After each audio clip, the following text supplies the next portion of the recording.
The crystal glass shattered against the marble floor 3 inches from Amanda's feet. She didn't flinch, didn't gasp, didn't give Madame Han the satisfaction of a reaction. 6 months working in this soul mansion had taught her that fear was currency here, and she'd learned to keep her accounts closed. She bent smoothly to collect the glittering fragments, her movements precise and unhurried, while Madame Han's eldest daughter Jaiwu laughed from her perch on the velvet settee. The sound was crystalline and cruel, practiced in the way only the truly wealthy could perfect, where cruelty became an art form rather than a character flaw. "You missed a spot," Jaiwu said in Korean, then repeated it in English with exaggerated slowness, as if Amanda's intelligence was measured by her immigrant status rather than the finance degree she'd earned before circumstances brought her here. "Or perhaps you need glasses, though I suppose glasses are expensive for people like you." The last phrase dripped with meaning. People like you. African, foreign, dispensable. Amanda straightened with the glass fragments cupped in her palm, meeting Jaiwoo's eyes with blank professionalism. "I'll get the vacuum, Miss Jaiwoo."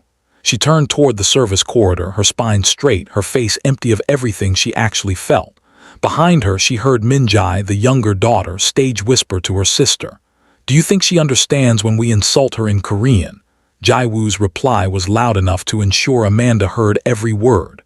"Does it matter? She can't leave anyway. Mother controls her visa.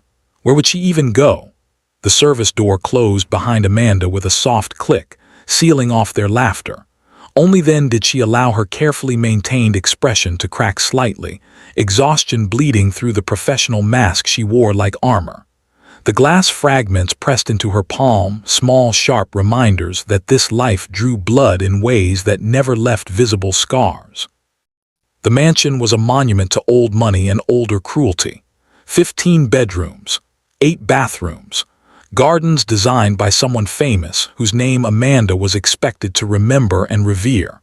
Madame Han had inherited it from her late husband, a man whose portrait dominated the main entrance hall, his painted eyes following visitors with the same cold assessment his widow had perfected.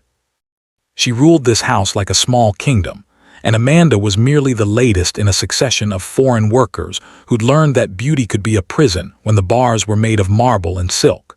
Amanda's room was in the converted servants' quarters on the 3rd floor, a space so small she could touch both walls when she stretched her arms out. But it was hers, the only space in this entire mansion where she could breathe without measuring each breath for appropriateness, where she could drop the mask and just exist. Tonight, like